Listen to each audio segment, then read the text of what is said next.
Saturday, December 26, 2020, the day after Christmas. If you guys are watching this on delay or on VOD before lock, whatever it is, hope you guys had an awesome Christmas, got everything you wanted or gave everything you wanted, and enjoyed a full day of NBA DFS. It was a fun daily sweat. Kind of pulled in late there at the end of the night with Profit. With Nick Batum, Paul George, Dennis Schroeder. I guess Schroeder wasn't the late game, but Paul Millsap. Oof. A couple chalky bombs yesterday. We'll talk about a few of them here in a moment. I am Gun, Twitter.com/Gundackersports. If you guys are new to the channel, make sure you hit that thumbs up, that subscribe button, be notified anytime we go live. Let me make sure we have all the sound settings set up, ready to go. Desktop. We're going to bring in Jake again. Jake helped us out the night before Christmas. That was fun. Last thing I heard was you talking about Paul Millsap. I don't know if I'm ready for NBA anymore. Bruh. How many? Okay, so yesterday there were some chalky guys that, like, at the end of last season, if you came at us and were like, this is who I'm putting my money on today. Jeff Teague, Eric Bledsoe, Paul Millsap. Three guys that last year, really the last couple years, were kind of irrelevant, the majority. And for all three of those guys to be pretty trendy plays yesterday, people got what they what they expected, or what they didn't expect. I don't know. Like, I leaned on Millsap. Like, the justification for Millsap was no Jeremy Grant, no Mason Plumlee. They moved on, and then JaMychal Green was out, and the minutes were there, but he was not. But man, those are those type of players that in years past we knew were extremely volatile, and don't get there. But we had some screenshots still in the Discord last night. People were able to carry one bust into some decent chunk of change. I think we saw Young C had Millsap, right? We saw others with Tyler Hero. Like, there were some busts that really were able to be backpacked into the money, as long as you avoided the high price bust. Who's the highest? I guess Curry, right? And most of us in this stream and in the Discord were Kyrie over Curry yesterday, and I thought the field would be like that, but boy was I wrong. So shout out to Kyrie for another big one there. Giannis had under 40.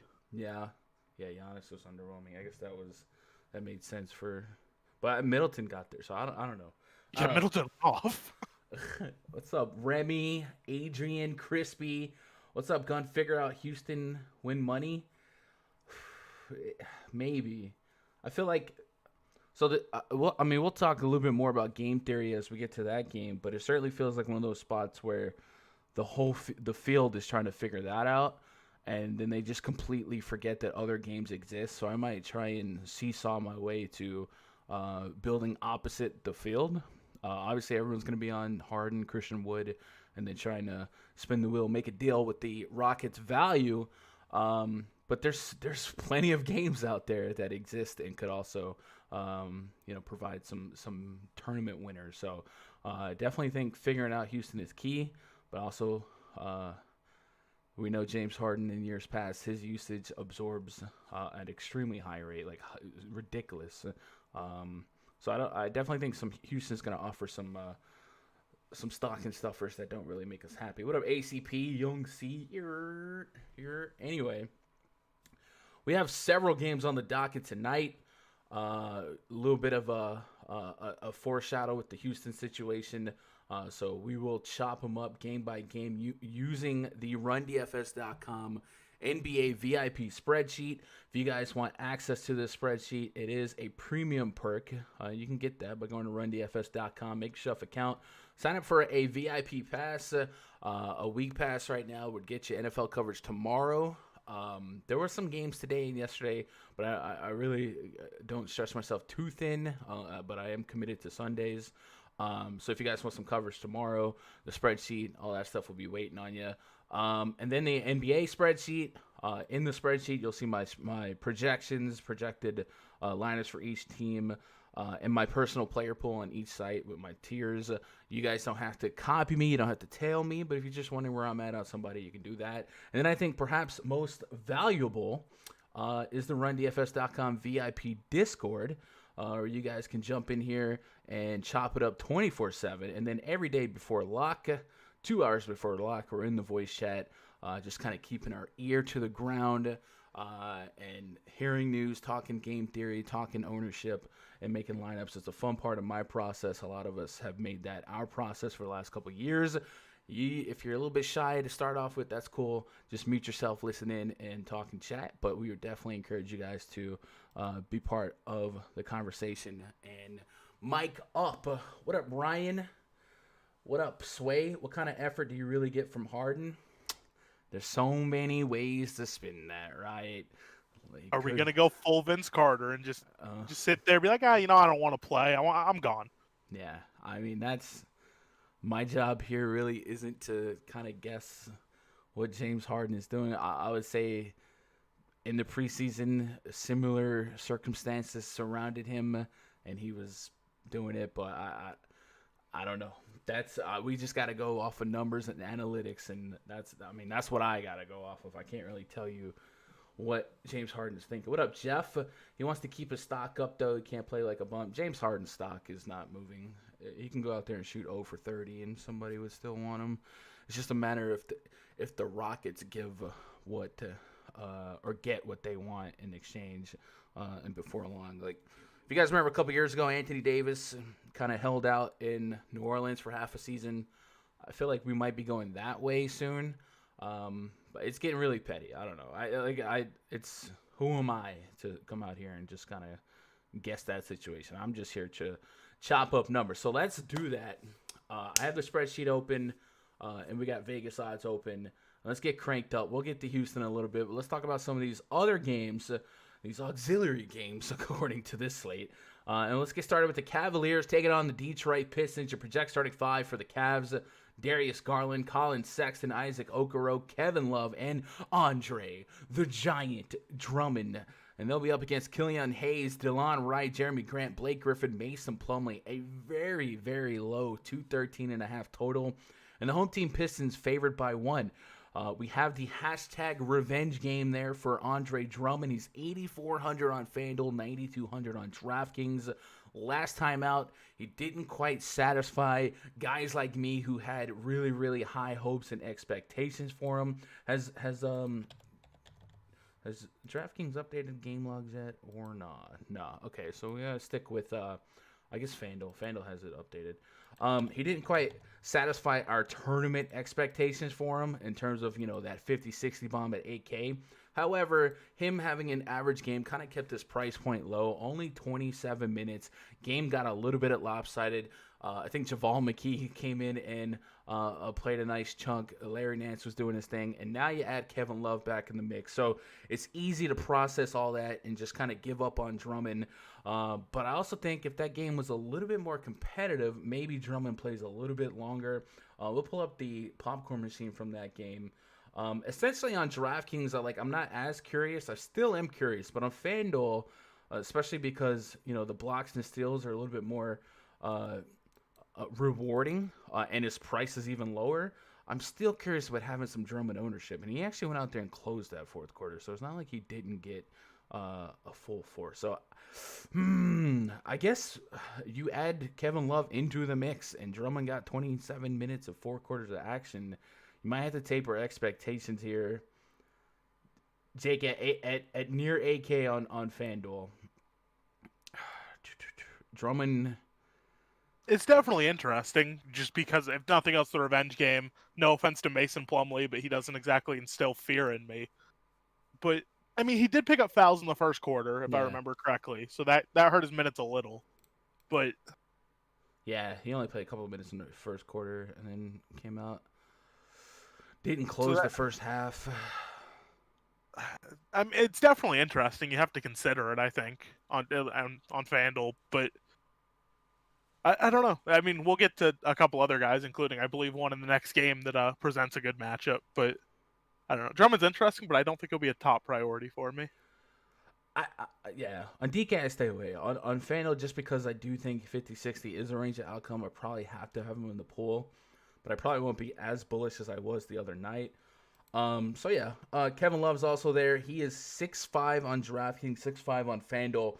Very similar to like the Blake Griffin price, and they're both kind of the same, like superstar of yesteryear. And maybe they're not as good as they once were, but they're as good once as they ever was, right? 600. Do I get 15 to 20 shot attempts out of Kevin Love here? I'm not sure, but I do think 36 to 40 fantasy points is in the range of outcomes. We're not going to have a lot of implied points for either team at just 213.5, but I do think individually some of these guys are sticking out. Colin Sexton had a great game. Darius Garland had a great game. I think when we look back at the Charlotte Hornets and Cavs game, I think a lot of that's going to ultimately be anomalaic, right? I don't think that game produces I just think it was a perfect storm of two very, very porous defenses colliding. One thing about Detroit, as bad as they look from a offensive standpoint and go out there and be competitive in this league standpoint, they are really, really big, and I could see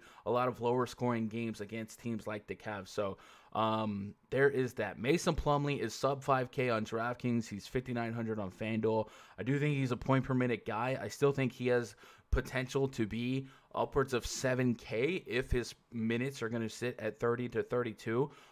In the last couple of years, he's just been a bench guy, but he's still been a point per minute beast. So I do think 5,900 for Plumlee is somebody I wouldn't write off. Blake Griffin right there at Kevin Love, same, hard to love, right? But you still feel like the opportunity cost is low enough for what we know his potential upside to be. I like Kevin Love to take advantage of like the defense here of a guy like Blake and Plumlee. The only thing with Love is, am I 100% sold that he's getting 32 minutes after sitting out a little bit, after Larry Nance had that massive game? So I'm really trepidatious with putting hard minute counts on these a lot of these Cavs. Colin Sexton is somebody that I do have at a bullish minute projection. We saw that in game one. Is there anybody in this game that you even think about in single entry other than like the Drummond Plumlees? Like, are you I don't want to say chase, but are you inspired by the Darius Garland, Colin Sexton game ones, or is that just a product of Charlotte Hornets, Cleveland Cavaliers basketball? For single entry, probably not. They're definitely interesting because especially Garland, who was able to get boards, able to get assists, run the offense. But with Kevin Love back, a slower paced game, Kevin Love back, you have to imagine that shot attempts go down for some of these guys, points as a whole go down. So as a whole, it's not a game I look to target heavy. The one guy that I do kind of want to bring up as a potential, I'm probably not a single entry guy, but more of a just throw in the pool. Josh Jackson for the Pistons ended up playing almost 30 minutes last game, took a bunch of shots, pretty much led the bench along with Derrick Rose. So that could be interesting just as a cheap punt to throw in multi-entry. Okay, 4 really cheap over there on FanDuel.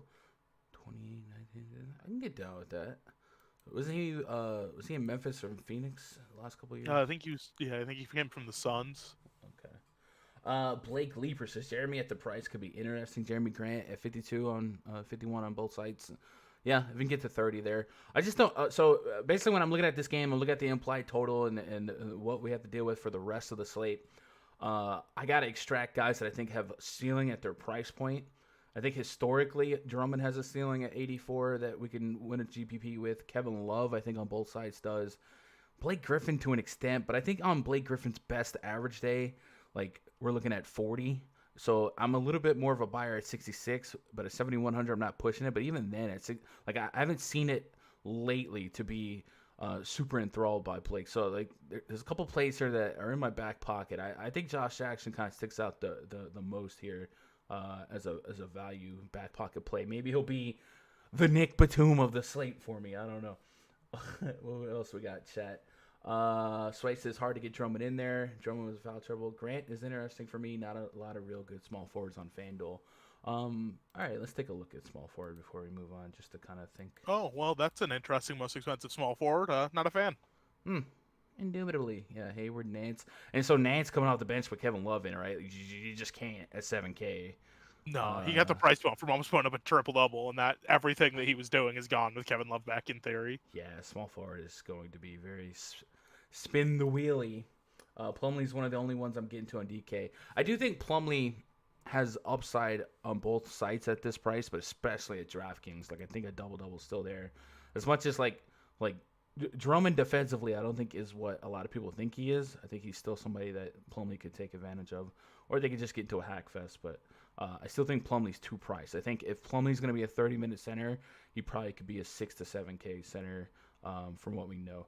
Let's move on to the next game. Washington Wizards hosting the Orlando Magic. Project starting 5 for the Magic. Markelle Fultz, Evan Fournier, Dwayne Bacon, Aaron Gordon, and Nikola Vucevic taking on Russell Westbrook, Bradley Beal, Isak Bonga, Danny Adiyah. I've been working on that. I don't think I'm getting it.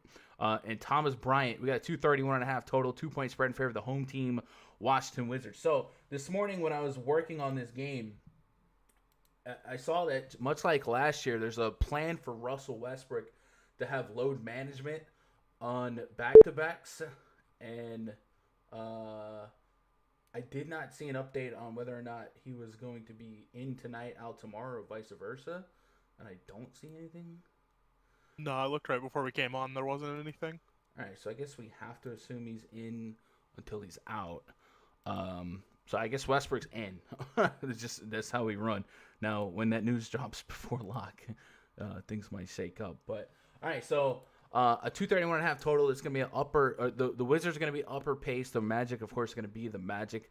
Definitely think there's some immediate beneficiaries to the matchup and the upward in pace from what the Wizards are bringing to the table. Nikola Vucevic on FanDuel 8,200, right there at Drummond. But I think there's less competition for Vucevic to go above and beyond at this price point. I feel like you were foreshadowing Vucci gang in that last game breakdown. Vuce against the Washington Wizards. Yes. Yep. Yeah. That's about it. Just yes. That's 82. Give me that all day long, all day strong. Aaron Gordon was having a really strong game against the Miami Heat last time out for fantasy purposes. On FanDuel, 5,900 from Markelle Fultz.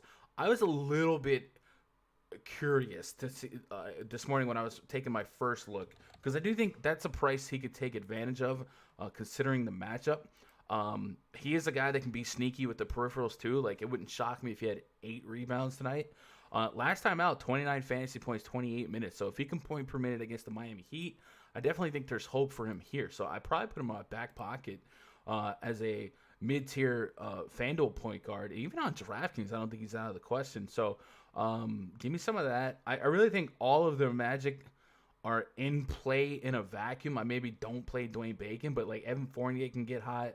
Aaron Gordon, 6,900. Can I just flirt with 40 fantasy points? But Vucevic definitely seems like somebody that would be cash game eligible for me, especially in short entry. And I don't hate handcuffing him to maybe the Fultz. And then if I run it back, I mean, we talked about it last slate. I don't know if you were on that pod, but that was the night where like I think Doncic was like mega chalk, and I was just like, man, there's so many pivots here. And Russell Westbrook came in, I think, at 9.9, maybe 10K, something like that. And I was like, man, he's still Russell Westbrook. He can still triple-double. And sure enough, he goes out there against the 76ers, and he's one of the highest-scoring DFS players on the entire slate. So here we are again. He's going to stuff the stat sheet. Orlando Magic, generally speaking, are a tougher matchup, a slower matchup, but I do think the winning team or the team that's favored likely can dictate the pace, and I think that's what we got here at Westbrook. So should it be a night where they manage him tomorrow, they know he can go hard today. I got him at 35 minutes, all things considered. Could I run that back for 60 fantasy points? I think that's possible. Bradley Beal's 8,100 on FanDuel. I do think 40 fantasy points is in the wheelhouse, but I think he'll be really trendy tomorrow. Should Westbrook play today and sit out tomorrow? Outside of Westbrook and Beal, looking across, I got an 11-man minute rotation. Really, the only two people that I would be curious from a fantasy standpoint are like a Troy Brown and a Davis Bertans. I don't think I'm going to click the plus sign next to their name. I did take some shots on Denny on opening day. His price didn't move that much. You know, he's one of the high-touted European import prospects, so maybe go back to the well on him. But I think it's Vooch versus Westbrook as my favorite correlation. And then if I wanted a supplementary, add in a Fultz and maybe a Beal. But I think I could put Beal and Westbrook at 18K. Could I get 100 out of Beal and Westbrook? Certainly in the wheelhouse with them. They pretty much run that entire offense through and through. They play enough minutes when they're both in that they run both units. Yeah, I'm starting to love teams like that now, where I can take two players and get 100 points. Like did it with Kyrie and KD yesterday. We've done it in years past with Westbrook, KD, or Westbrook, Paul George. So 31 real points, nothing else out of. He got 4 steals. Okay, 4 steals. All right, FanDuel I was gonna say. So we got 40 out of Bill on opening night, and then we got 50, so 90. All right. I might put them together. I would hate Bill to be that scoring dependent. Like 30 real points is awfully variable. And obviously Westbrook's going to be out there grabbing rebounds. Westbrook has a weird, like, I like that he has some shooters around him, but they're a really lazy rebounding unit, and Westbrook's just going to keep, stat padding rebounds. So I love Westbrook here. I think Westbrook should be 11 and 11.5K. Like, this reminds me of the Thunder situation where he just had poor rebounders around him. So yeah, give me all the Westbrook. Chat, what do you guys got on this game before we move on? Chris Jocelyn, what's up, Chris? Christian Wood or Plumlee is my toss-up. I think the field would be more on Wood than Plumlee. So then in tournaments, if you want to play with the leverage there. Ross on DraftKings for value to get away from the Rockets. Terrence Ross, 4,500 on DK. I got him at 27 minutes. Another guy that might be a little bit more scoring dependent than you want, but that's what you're going to get at that range. Tyler, what's up, Tyler? Cash games on DraftKings are going to be a 3v3 that will decide it with so much obvious chalk.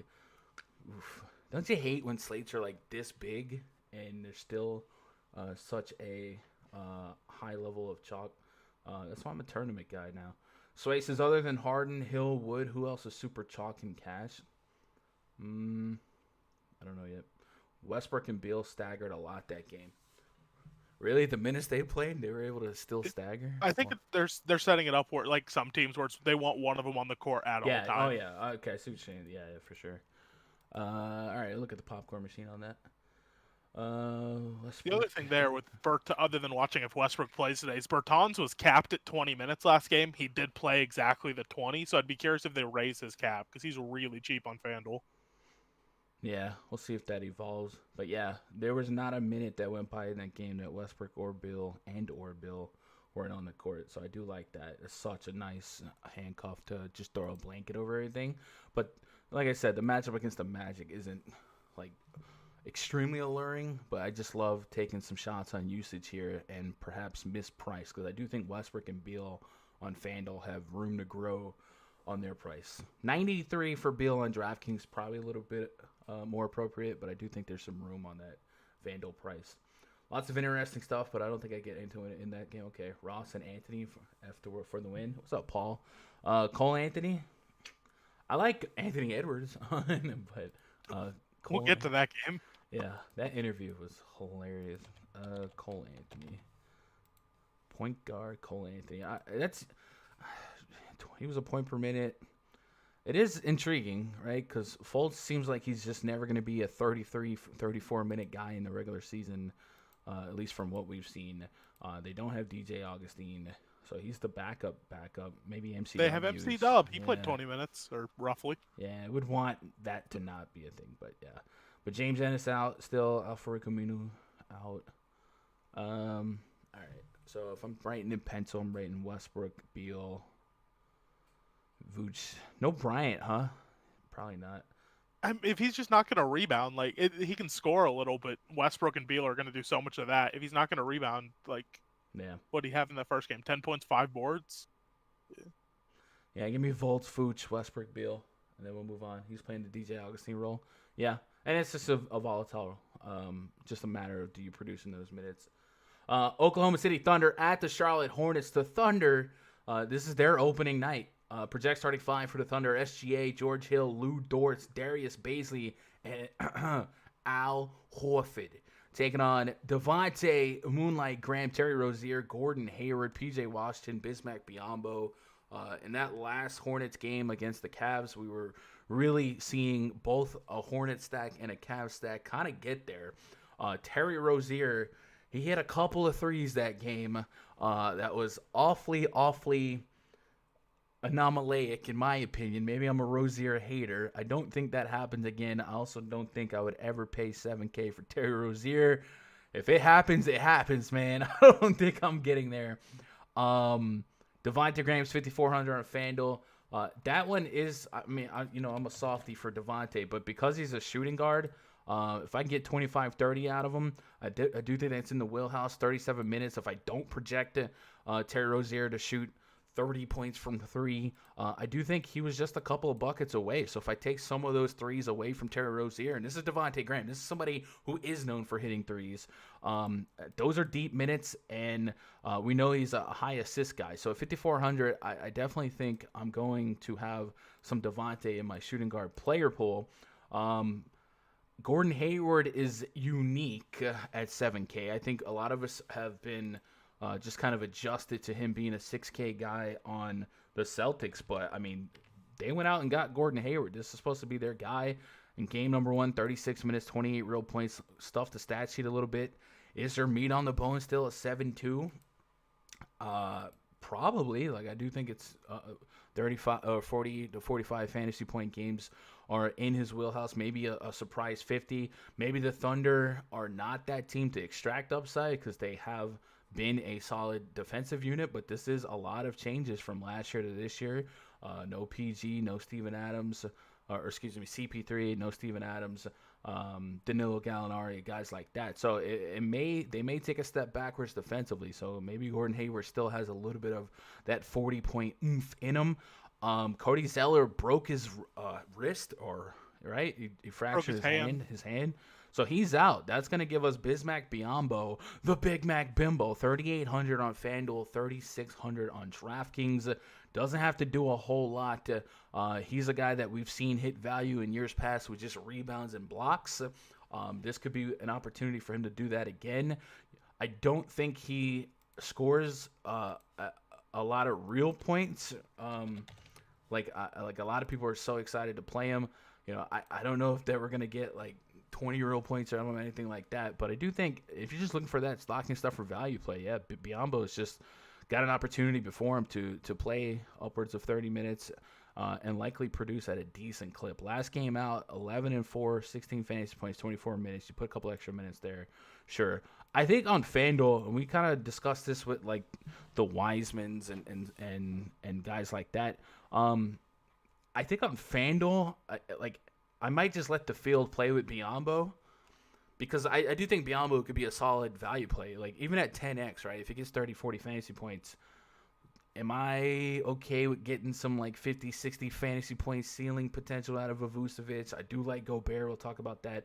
Like, this might be one of those nights where I go get some raw points out of center and maybe not get too crazy over Biyombo early on. I think that's the way I'm leaning, right? I don't want to just give up my center spot when I know there's some massive upside sitting there. So, Jake, where are you at on the Biyombo sweepstakes? I feel similar. He'll definitely be in the pool. I'm not going to full fade Biyombo, but I do like Like Drummond will be in the pool. You mentioned Gobert, Vooch, obviously. The other side of that Gobert game with Sir Cat, who has a history versus Gobert to say the least. Like there's a lot of really good high upside centers on the slate today. Yeah. On the Thunder side, SGA is at 7,600, 8,300 on DraftKings. I was amped to play him against Houston. I'm amped to play him. If Darius Garland and Colin Sexton can go bananas against you, I think I'm going to be on some SGA today. And there's really no reason for me to push back against that. At 7,600, I want 45 in tournaments to feel like I got a great deal. And could I get even more? I think it's very possible. This is his team now. I mean, you look at what's around him. The main name that kind of stuck out was like Darius Bazley, and I think he was projected as one of the top value plays in my soft projections. If I go to the value tab, Bazley, yeah, he's a top 5, top 6 projected value play. So like I might handcuff him to a Bazley a little bit, but this seems like a potential 50 bomb out of SGA. Is he somebody early on that you're going to be high on, especially since he's shooting guard on FanDuel? Is that something that you're going to be leaning on? Yeah, I'll be heavy on SGA unless something changes. It really is. He's going to run this team now. He's the guy. No offense, Al Horford, not exactly a number one option anymore.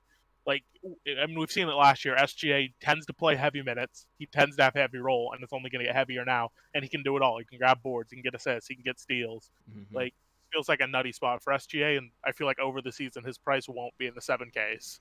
For all of the changes, I don't say all of it, but for the big offseason acquisitions for the Hornets, getting Gordon Hayward and getting LaMelo Ball, they did very little to beef up that front court. Like PJ Washington was kind of soft. I love Cody Zeller, but not, like you didn't give him help. And now that he's out, it's Bismack Biyombo, and like this front court's in trouble. So I do think there's not a lot of beef to go around. I think there's plenty of rebounds to float around. And I think what we saw the Cavs able to accomplish, like Larry Nance almost triple-doubled. So I definitely think like an SGA handcuffed to like a Darius Bazley, like I like that a lot. Even like a Diallo, I got him at 26.6 minutes on FanDuel at 3,500. Like, could I stock and stuff him to get a couple of extra inches out of salary? Bare bones min. I think that's possible. The flip side to that for DraftKings, George Hill is 3,400 on DraftKings. Good Lord. Yeah, I mean, that's so cheap. Yeah. 5K in FanDuel, 3,400 on DK. I mean, he might have the Bledsoe stigma to him, but you don't have to do a lot at 34. So this matchup is pretty pristine. And like I say, if what we know about the Cavs, right, the Darius Garlands, the Colin Sextons, and what they've done in the last year, for them to achieve what they achieved from a fantasy perspective against the Hornets, I don't think that's going to be something that's a one-time deal. I think even last year we saw almost full team stacks were able to hit against the Hornets. There was teams like the Hornets, the Wizards, the Pelicans, even against the Cavs, like team stacks would hit, and I think that's going to continue here. So give me the Thunder while they're this cheap. You might play some names you're not used to. Lou Dortz, you guys watching the playoffs. I mean, he had some big games. There's some uncomfortable names on the Thunder, but I mean, everyone's like, so from a game theory standpoint, you think about how many people are excited to play like Jayshawn Tate and guys like that from like the Rockets. Like the Thunder could be the same situation right now against a soft matchup and a more competitive spread, and people are just going to go play the Thunder scrubs behind Harden and Christian Wood. And I think behind SGA, there's plenty of magic in a bottle for this team. So I like that a lot. Are you doing anything with the Hornets in your player pool? It's gonna pain me to say it, but I think Gordon Hayward's like actually a very good play. He's at worst he's the second guy. Like I love Devontae Graham as well, but like it's probably Hayward and Rozier running the show most of the time. Without Zeller and with Biyombo and being short on bigs behind that, we're probably going to see Hayward possibly even play more of the 4, which would just mean more chances for rebounds. He picked up 7 assists. He second on the team in shots. I feel like if Hayward's going to play heavy minutes in this situation, like he can put up stats in every category. Yeah, I'm with you there. Like that 7K, I think our mind is just like, but I think there's meat on the bone there. Chat, what do you guys got here? Sway says, I like Horford more. He's more than he's projecting. I can see that. Horford had a solid points per minute game in the preseason for one of the games I was paying attention to. Horford against Biyombo, interesting if Horford gets minutes. Yeah, Biyombo's more of a rim protector archetype, and Horford can be a little bit more stretchy, right? Hill is a lock. Don't care about ownership on DraftKings. I'm with that. Hill, imagine George Hill is a lock in cash games on DraftKings today. That's so wild. I mean, at 3,400, just go out there, play 30 minutes, and hit like 4 threes and fall into other stats. Mm-hmm. House might be worth a dart throw. Yeah, we'll get to that one in just a little bit. Let's move on to the next game. New York Knicks hosting the Philadelphia 76ers. Project starting 5 for the Sixers. Ben Simmons, Seth Curry, Danny Green, Tobias Harris, and Joel Embiid taking on Elfrid Payton, Reggie Bullock, R.J. Barrett, Julius Randle, Mitchell Robinson. We got a 215 total, 8.5 point spread in favor of the visiting 76ers. 76ers last year were not super consistent on the road. Does Doc fix that? Does new management fix that? Remains to be seen. Night one, Elfrid Payton got me, man. He shook my pockets, jacked my wallet a little bit. It would be hashtag DFS for him to bounce back tonight. RJ Barrett had a super solid night in that game against the Pacers, I think. And Julius Randle, 7.5K. We know he's going to play a deep minutes. So I think RJ Barrett's really the main name that kind of sticks out. Maybe you look at Alec Burks a little bit. But RJ Barrett had himself a game on opening night for the Knicks. And we talked about how shallow that small forward spot is. 26 real points, 8 rebounds, 8 assists, enough for 42 fantasy points. If that's something he can replicate, at least on a per-minute basis, even if it's backwards a little bit, like a 6'3", I can live at 35, 36 fantasy points. Knicks, historically, a team we don't like to trust, right? Minutes, wonky, blah, blah, blah. But we got new leadership, new management, and I think it's safe to say that R.J. Barrett stands to be a 34, 35-minute guy under Thibodeau. Is there still value to be had at RJ Barrett? I think that's the main guy I have to think about. I don't even think I'm going to push the issue with Julius Randle too much. So that's something that's floating around on the Sixers side. Joel Embiid's 9-8 on FanDuel, 10.2 on DraftKings. I don't really look at a guy on the Sixers, at least the high usage guys, Ben Simmons and Joel Embiid, and feel like I'm getting a fantastic deal at their price point. Maybe this will suppress their ownership to single digits. And maybe that's worth shots in like 150 max tournaments. But is there anything you're doing with this game? Like, is this a write-off game, or for me, it might just be a little shot of RJ Barrett, maybe Alec Burks in deep fields, but nothing else is really shaking me to the core. Not even Embiid for some reason. I mean, we've talked about center. It's not a super shallow position today. There's quite a few options. But I agree. Like, Barrett's interesting, but like, he'll probably be going up against Danny Green, which it's not the end of the world, but Danny Green's not somebody I love to pick on. Right. Randall's there, Randall almost had a triple-double too. 1 rebound, 1 assist off in that first game. We talked about play deep minutes. So Randall's interesting, and then, yeah, Burks. But you mentioned, like we say, there's new leadership. Maybe we can trust minutes. Elfrid Payton just randomly played 20 minutes, and Alec Burks played 30, so who knows what they're doing. But if Burks is going to get 30 minutes every night, like, I definitely can get in on playing him. Yeah. At 5 to 5.6K, he feels kind of Terrence Rossi to me, just because he is going to be a bench guy, and maybe 30 is closer to ceiling than we like it. But he's still in my back pocket. Chat, what do you guys got here before we move on?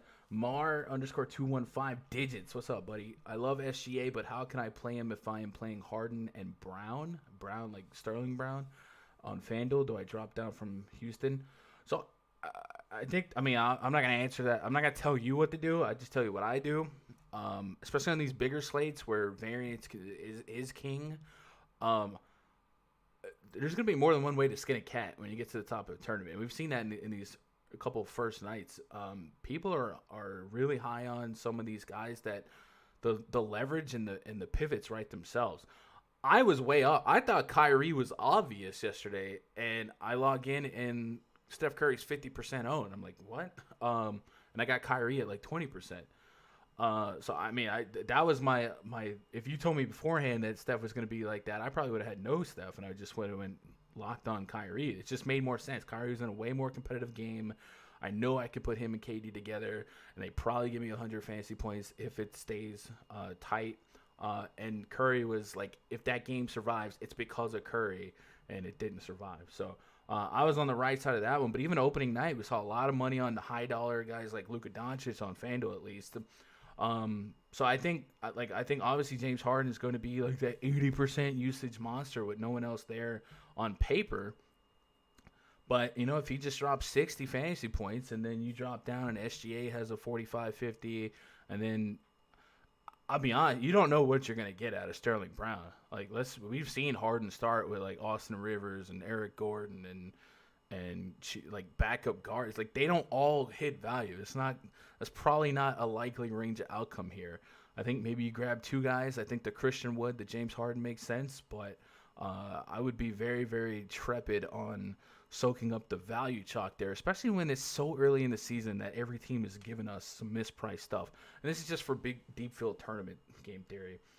Blake says RJ coming different this year. Josh says same with me. I like SGA, but I got Hield and Harden can't seem to change. I mean, SGA could be a 9K guy.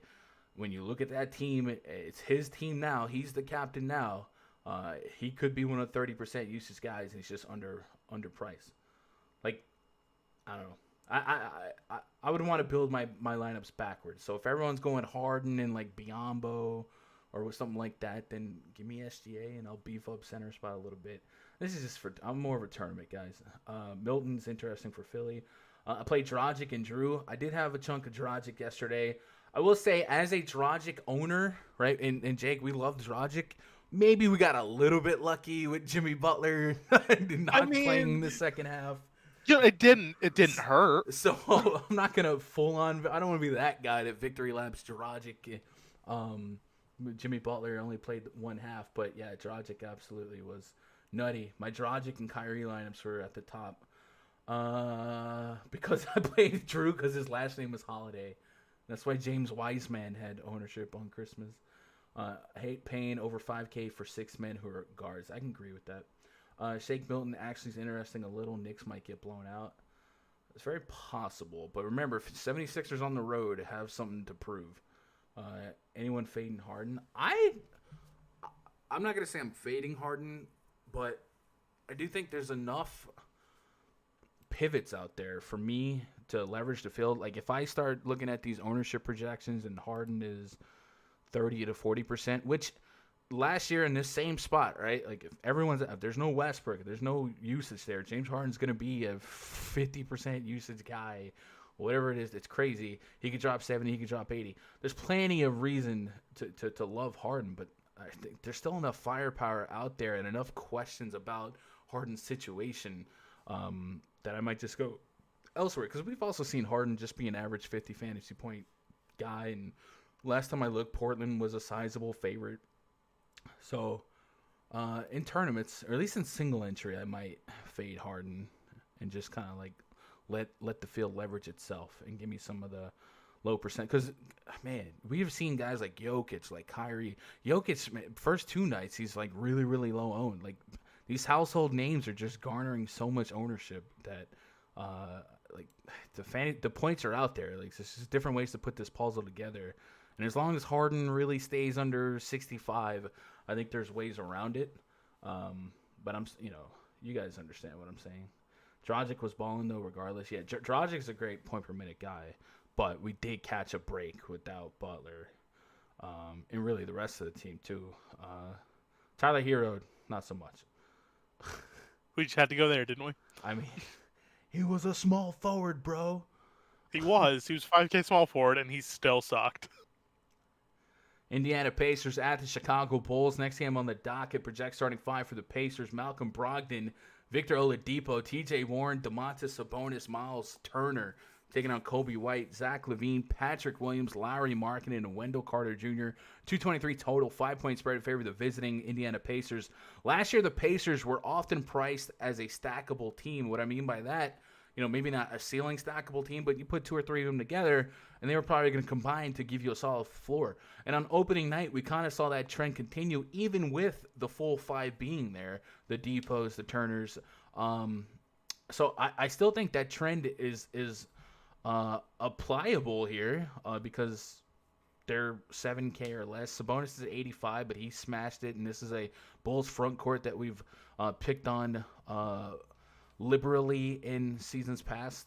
But I mean, this is one of those spots, Jake, that I kind of want to talk about. That Malcolm Brogdon and Sabonis were just incredible plays, and now because of the Rockets, like, is Brogdon and Sabonis both under 15% in a just fine matchup? And they kind of stick Especially on out. FanDuel with Wood, with obviously Christian Wood's going to be chalk, and he takes up one of your 2 power forward spots. Mm-hmm. Yeah, there's a lot of potential in that handcuff.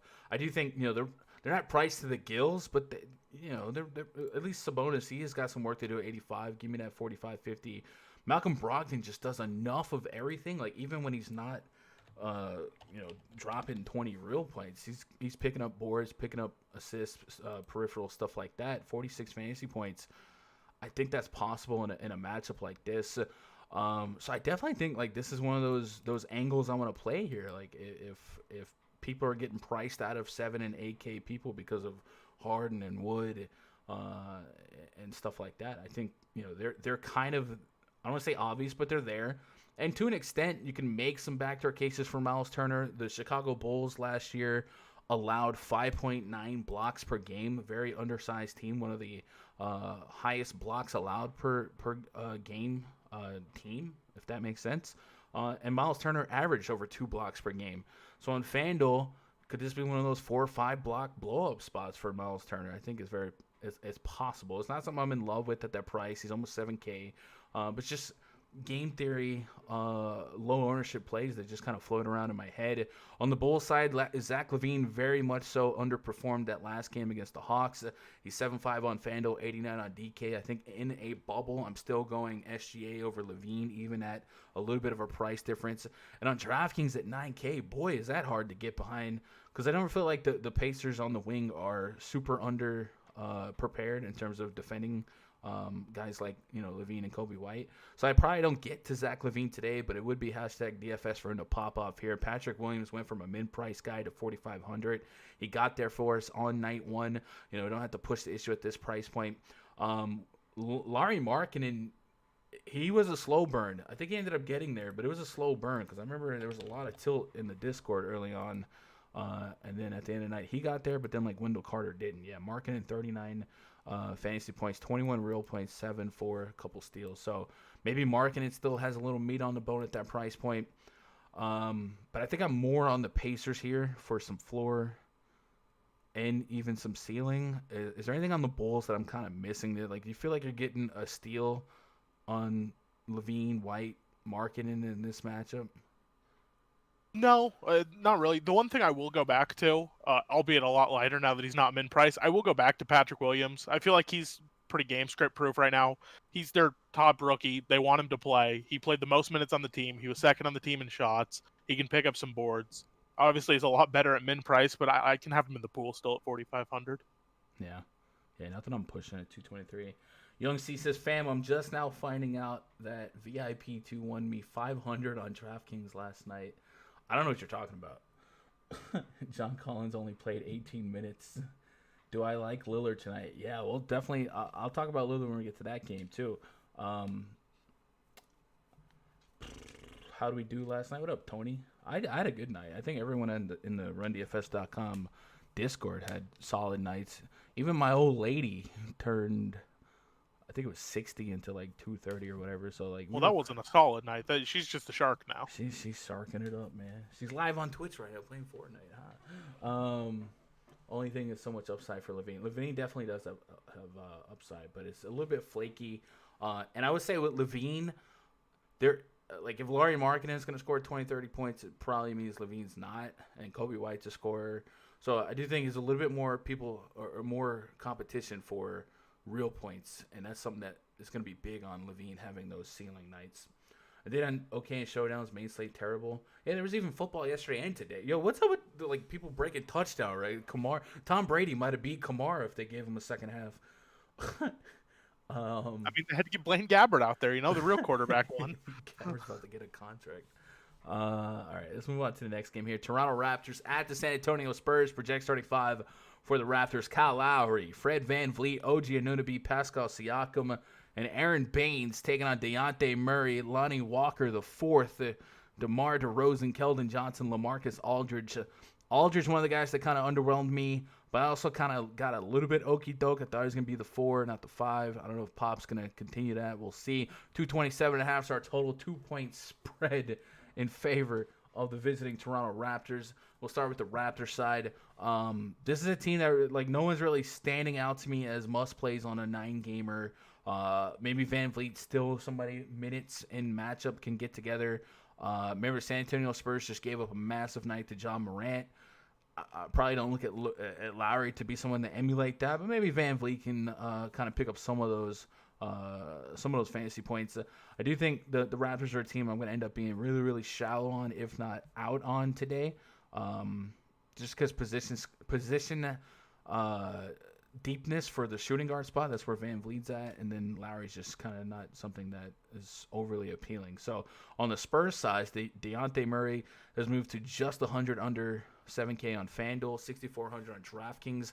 I kind of got the Malcolm Brogdon vibe with Dejounte Murray again, right? No one has ever paid this price for Dejounte Murray because he's really probably never been this price. But if Dejounte Murray is going to be a 30-minute guard and hopefully soon a little bit more than 30 minutes, we've seen his propensity and his ability to do a little bit of everything and just be a baby. Is baby Westbrook appropriate? It's possible. 9 assists last game, 2 steals. One thing about the last game for the Spurs, Memphis is going to be much faster in pace and more porous on defense than the Raptors. So maybe I just take a step backwards here, even on these Spurs price points, and just maybe I stay away from this game. DeMar DeRozan revenge game, 838K on DraftKings. Another spot where I kind of already have eyes at the shooting guard position for, even the Beals, the SGAs. Does DeMar DeRozan obliterate 45 fantasy points? Again, that 57 could be a product of pace and matchup. I think an average night for DeRozan in this spot is probably 40-ish, 45. And maybe even that's an above average night. Jake, anyone sticking out from this game we feel like you got to have pieces on to win a tournament? I feel like I have to have. The one guy I probably will go back to specifically on FanDuel because we've talked about position scarcity, Keldon Johnson. He's somebody that started to play a lot towards the end of last season. Pop said he wanted to give the young guys a run. He came out, played a ton of minutes in game 1, played 32 minutes, did a little bit of everything, picked up points, rebounds, assists, 3 steals. Under 5K, someone who will definitely be in the pool for me, just because small forward is not ideal. Yeah, I actually didn't realize he was a small forward on FanDuel. I'll take that. I like that. Sharp pick. Chat, what you got? Paul says, this is the game I can't get a read on. Is Toronto this bad or is San Antonio this good? Will the pace slow down or will they speed up? I think the pace will be neutral at best. I can get the Baines on DraftKings. I think he can. I still think Biyombo's there. I'd probably go Biyombo, but you could get the Baines. Van Vliet is cheap. He could get 240 on 6973. Yeah, I can see that. No Raj on the pod. Let's go, Jake. We're keeping it versatile. It's a weekend anyway. I really want. I've been low key scouting other DFS content creators that are, a couple thousand or less subscribers, guys that are actually like trying to grind. And I would like to maybe a couple times a week, maybe once or twice a week, get some of those guys on live streams because I like the community. I'm not. There's some channels or sites out there that are just like, we're better than everyone. F them. That's not me, man. If you got a passion for this, let's hook up. Let's collab. So if you guys know some cats that are a couple thousand or less subscribers that actually grind content, let me know, and I'll try and put them on and work with them. So reach out to me on Twitter if you are one of those people. Let me know. So yeah, Raj will be back probably next week, but I'm just trying to keep it fresh. Let's move on to the next game, I guess. Rudy Gay's 5.655. He was somebody that point per minute that I could be curious with, but I'm gonna stay away from now. All right, next game on the docket: Minnesota Timberwolves at the Utah Jazz. We got project starting 5 for the T-Wolves. D'Angelo Russell, hopefully right? He's been a good boy. I don't know, man. Malik Beasley, Josh Okogie, Jake Layman, Carl Anthony Towns, the Big Cat, Ernie Ladd taking on Mike Conley, Donovan Mitchell, Bojan Bogdanovic, Royce O'Neal, and Rudy Gobert. 229 total, 9.5-point spread in favor of the home team, Utah Jazz. There's a little bit to like here. I do think I start on the Jazz side and I look at the price point on Rudy Gobert and I'm like, oh man, am I wrong for liking Rudy Gobert? Could I get a 20-20 out of Rudy Gobert? He had 20 real points last game. What? I don't know, Jake. Utah Jazz. That's your specialty, man. What are we doing with the Utah Jazz on either side? I'm definitely interested in Gobert, but outside of that, I actually don't think there's a whole lot. Ingles is still doing Ingles things off the bench. But that's not really something I look to target. Jordan Clarkson is still interesting. He's going to be the sixth man. He's going to, I guess, maybe the seventh, depending on how you view Ingles. But he does fill that shooting guard role on draft or on FanDuel, so that's kind of tough to stomach punting someone like Clarkson who's not going to see heavy minutes. But outside of that, they've changed up a little bit this year. At least so far in preseason, what we saw in that Portland game and just philosophy in general, they're not the slow-paced defensive team that they've been in the past. They want to play fast, and the big difference is they're just chucking threes. The majority of Utah shots this year, and it sounds like this is the plan for the entire season, they want to be shooting a majority of threes. That sounds like the way that the NBA is going. Whenever Gobert gets a guy like Cat, I'm curious. Cat 41, 34, Cat 63. destroys Gobert. Yeah, so whenever there's like elite rim protectors versus like stretch fives, like I'm curious because a lot of people will stay away from a guy like Gobert. Yeah, Cat's got some decent games. There's a couple underwhelming games, but 7 3-point attempts, 9 3-point attempts, 15 3-point attempts. I think Cat might fall under the radar today, and I do think he has potential. A kind of emotional first game back. He lost a couple people, including his mom, during the pandemic. 30 minutes against the Pistons, 50.7 fantasy points, 22 real points. He had 7 assists, 2 blocks and a steal. So at 9.6K, I mean, Cat still might be single digits. I might put him in my mix here, maybe cap him at 10% because I don't feel like I have to get overly leveraged out. And then, yeah, D'Angelo Russell also was benched to start the last game for disciplinary purposes, I believe. What was he? Showed up late in the COVID tests, okay. And they wanted to prove a point that they're not going to let that happen. Yeah. So I would assume D-Russ is back into the starting mix here. He is a shooting guard eligible player. Played 33 minutes, dropped 31 fantasy points. I'm probably not going to get there just because he's a shooting guard. I think Cat's really the bulk of my exposure. A couple people in chat are talking about Malik Beasley. Maybe we'll dig into that just a little bit. He's another shooting guard. I'm always a sucker for Jordan Clarkson. Like, I feel like I've won a couple tournaments with Jordan Clarkson in my back pocket all the way across the board. And I am enamored by the fact that we're talking about this a faster-paced team. Obviously, we want more minutes involved here, but he is just one of those like get-it-done guys per minute. So, if we could push him to 25 minutes at 4,400, there's a range of outcomes that he gets 30 fantasy points. Maybe 7 rebounds is a little pushing it, but maybe it's not. It's the freaking Timberwolves, right? Cat might be out there on the corner, and Gobert's trying to follow him. Maybe Clarkson goes out there and surprises us a little bit more. So, I might have a little chunk of Clarkson as a value play. And that might be like a guy I'm different with, right? It sounds like a lot of people are excited to play Sterling Brown. He's 35 bare bones min. Maybe I just find an extra K and go get Clarkson or somebody like that. In European okay, what? That post-game interview by Cat was sad. It was tough. He said he ain't the same person as Souls guys. I don't want to kill the mood, but yeah, good guy, Cat. Anthony Edwards. You want to talk about post-game interviews? He had a fun one. He's going to be a fun interview in his career. Played 25 minutes in his first game, 15 points, 4 boards, 4 assists. Under 5K, I would love 25 to 30 fantasy points in a tournament. Might be somebody to keep in mind. Bojan Bogdanovic from a per minute standpoint. at 4,700 on FanDuel. If we're looking to get some value in that power forward spot, I don't mind putting him in my back pocket again. It was a little bit of a sweat last time out. He was on fire the first quarter, even the first half, and they just kind of fizzled out.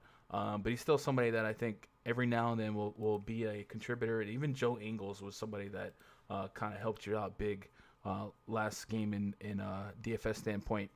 So Donovan Mitchell, we talked about him being more or getting more ball handling responsibilities.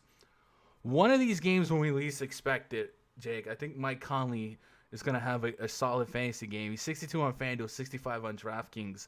And then like at the end of the night, we're going to be like, oh, it was the Timberwolves. I could see that. Yeah, Mike Conley just had like 25 row points, of course. Yeah. Oh, well, he's still cheap. Is Conley somebody that we could play? I mean, he's gonna see minutes. He's a big part of why Utah's felt they can go to this 3-point heavy offense because no offense to Ricky Rubio, love Ricky Rubio, he couldn't shoot and Conley can. So yeah, I could see it. I do worry. The upside does worry me because Mitchell and Engels pretty much do all the ball handling now. So I think the assist totals could be lower for Conley this year. Yeah. But if he just goes out there and put up 25 real points, I'm not surprised. And then Derek Favors is always questionable. I think he's probable today. We're improving. Okay, good to know. He's gonna have his own website. All right, we got the game of the day. Everyone's talking about it.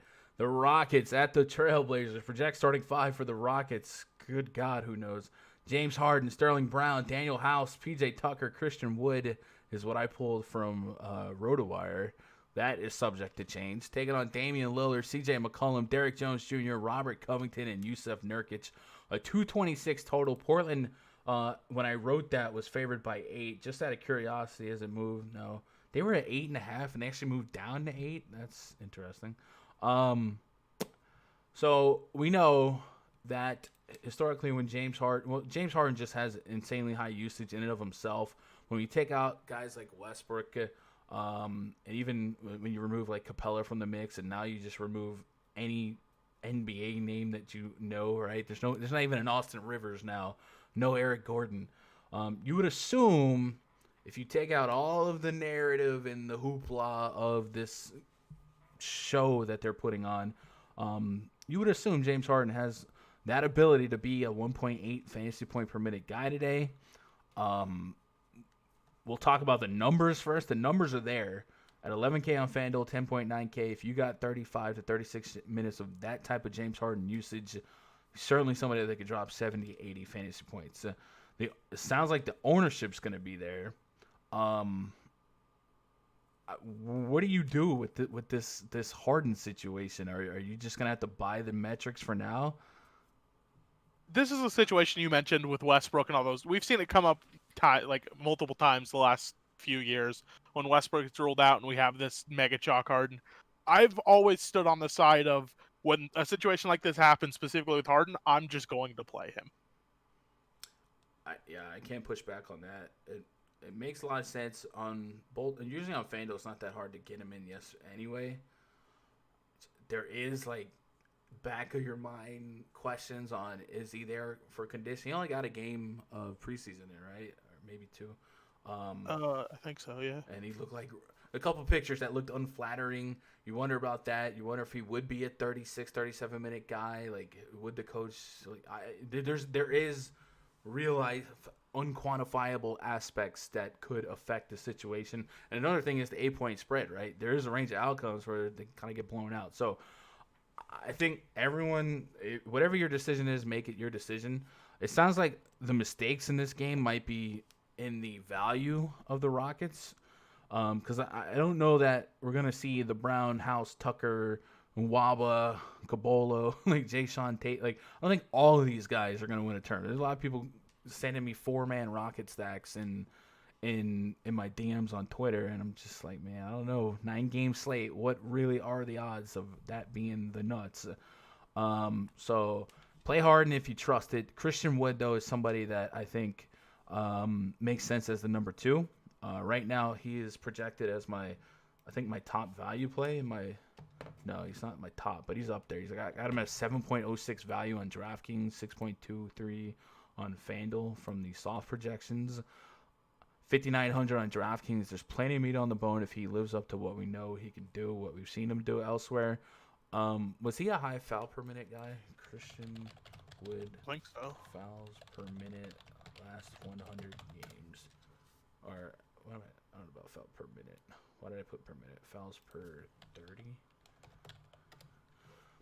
30. 2.2. No, so really not if that's accurate. All right. It's Harden and Wood is my first two, and then when you start digging past that, so Jason Tate. You guys remember there was a report that James Harden threw a basketball at a teammate in practice, and it was Jason Tate. So like even that makes me wonder, like, are they past that? It's just a nightmare. Like, I would be so okay if this game didn't happen and relieved. I don't see myself playing Tucker. I could sell myself on some house on FanDuel. And Waba, we've seen him with the Bulls. Bruno Caboclo helped me out in preseason this year with a solid fantasy point game. But these are all just like shots in the dark, and there's just like no sense of confidence. So I might just like remove myself from it. I'm gonna keep my ear to the ground, kind of look at the ownership projections. But if Sterling Brown is projected chalk, if Tucker gets above 20%, I might just take my shots elsewhere and just hope that different roads lead to the top. But I'll be there on Harden and Wood just because there's numbers and metrics to back that up. I got really nothing on the other Rockets here, and I don't want to steer other people there. On the Blazers side, Damian Lillard, I got him at 35 minutes. He's 9K on FanDuel, 9,500 on DraftKings. He has 50 fantasy point potential. Right now, saw projections on mine, put him at 43, 45. CJ McCollum, I really struggle playing that price, 7.2, 7.8, while there are full strength, the Lillards, the Nurkic, guys like that. So there's really not a guy specifically at his price point on the Blazers that I found like I must have. Maybe Covington has himself a good stock game for FanDuel at 5,600, considering that he is probably facing a G League lineup past Harden. So maybe there is some rookie mistakes to pick up on steals and stuff like that. But anything for the Blazers for you? The only thing, and I'd have to look into it because I don't know why other than it was a blowout, is if Nurkic is going to play 30-plus minutes, I like Nurkic. He only played 22 against Utah. It was a blowout. They didn't do anything to stop Gobert, clearly. He led the team in real points, which feels like it should never happen. So yeah. I don't know if Nurkic has been in the blowout or if he had fouls or what. We want to shoot more threes. Gobert leads the team in scoring. Yeah, exactly. And that just showed like Nurkic couldn't do anything to him. I think Gobert had like 9 shots, but he made all of them or something to that. It was like 8 for 10, 9 for or 8 for 9, something like that. No. But if Nurkic is going to get minutes at 7K, we know his upside. But other than that, if like I'm unsure about Nurkic's minutes, Dame looked bad in the first game, albeit Utah's defense on him was very good. Like if Dame gets there, I'm not surprised. If CJ gets there, I'm not surprised. But I feel like none of them are priced to a point where I have to have them. I kind of agree with that. Dame's kind of in no man's land on FanDuel. Like, I can go up to Westbrook. I don't think I see myself pushing the issue on Simmons. Lillard just kind of floats there. I think my strong interest at the point guard spot probably begins at Brogdon. I work my way down, maybe a touch of Dejounte. We'll get to the next game, but the Kings played some real high minutes. Yeah, they did get overtime, but yeah, there's a lot of actually, point guard is really shallow now that I look at it. It's really shallow. Dude, a lot of these shooting guards should be point guards. Come on, FanDuel. SGA is going to start there. Harden's going to play there. Yeah. Derrick Rose just is. We've got one game left on the docket. Let's take a pause for the cause. I need 2 things, chat. We're, 101 concurrent viewers according to this thing. With 25 likes, can you guys double my likes, man? Can we get to 25? I would appreciate it. The other thing is, after this stream, at about 5 p.m. Eastern, 4 p.m. Central, I'll be in the RunDFS.com VIP Discord right here in the voice chat. Looks like Logan's already waiting. So if you guys want to be part of the pre-lock voice chat, we're just kind of kicking it, making our lineups, talking some plays, talking some ideas. You're more than welcome to come join us. All you got to do is have a VIP subscription at RunDFS.com. Get yourself signed up. Go to the onboarding VIP thread. That'll get you links to the NFL spreadsheet for this weekend, my NBA spreadsheet. And that'll get you access to my projections, my personal player pools, and then, of course, the Discord. The Discord, I think, is probably like the most valuable part of this community. So come be part of that. Come be part of the pre-lock voice chat every day. If you're a little bit shy, you want to listen in first, learn the characters, that's fine. Mute your mic, listen in. Otherwise, you can unmute, hang out with us. Sometimes that'll bleed after lock. And then, of course, we have NFL tomorrow as well. I usually don't cover both sports in the same day. But tomorrow I probably will, since we did have Thursday off. So if you want to play some football with us tomorrow and then turn around and play some basketball tomorrow night, come check that out. Go to rundfs.com. VIP passes, get signed up.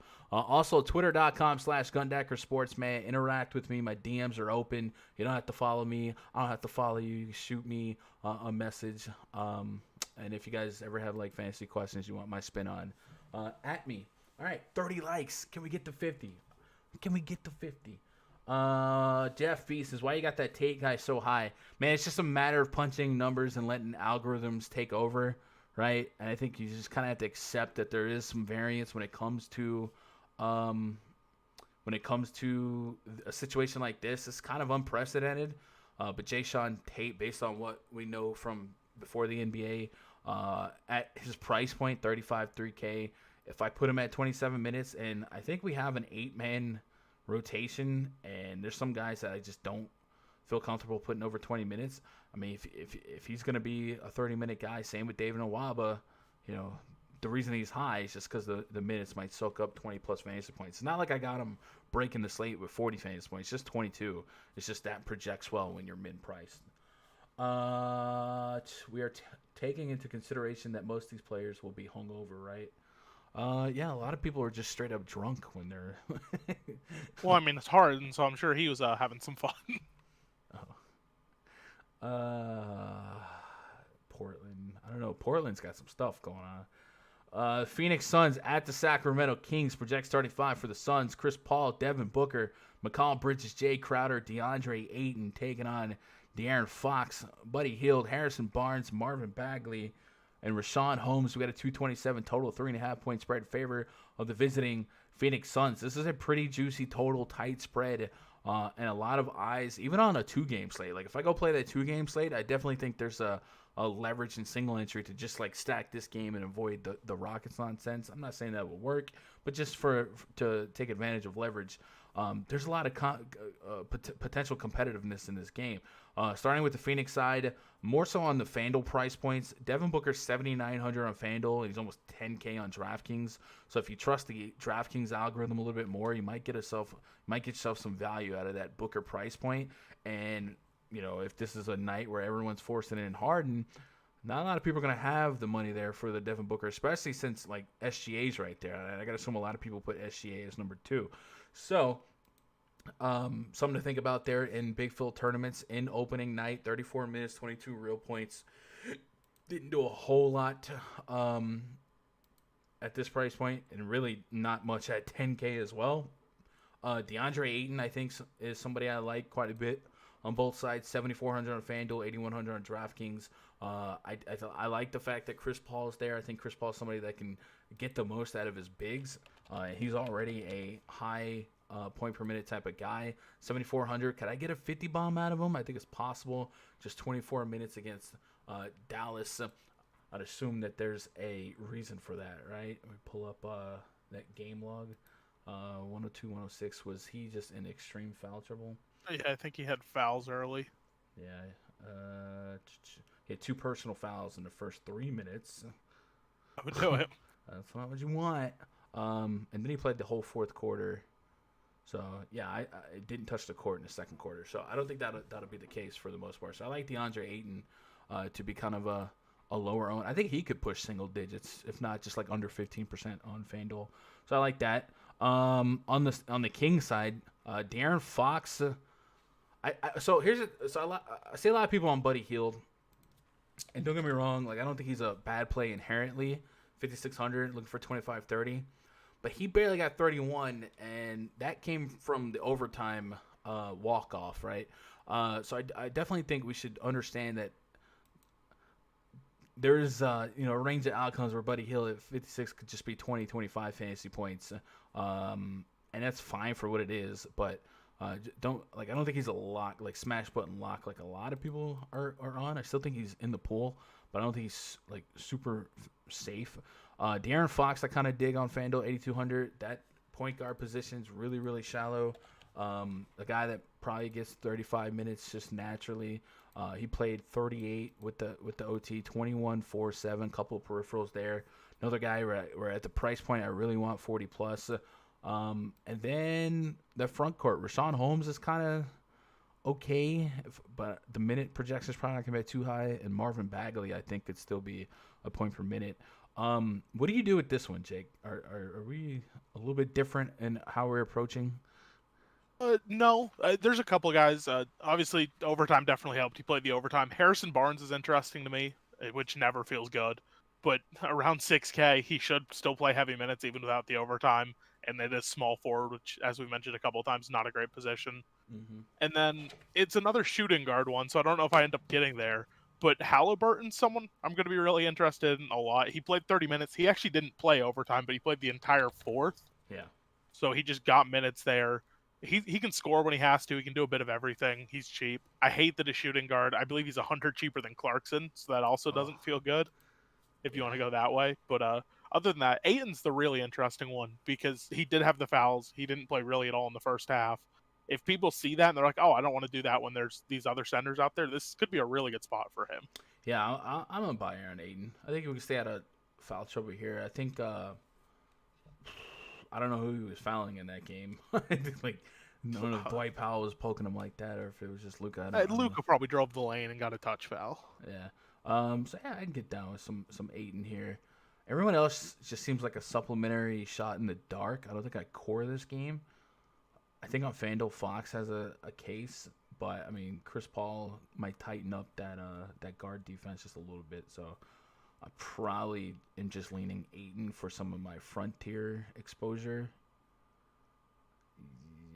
I'm digging, man. I got 11 guys in the rotation on the Suns too. That's tough.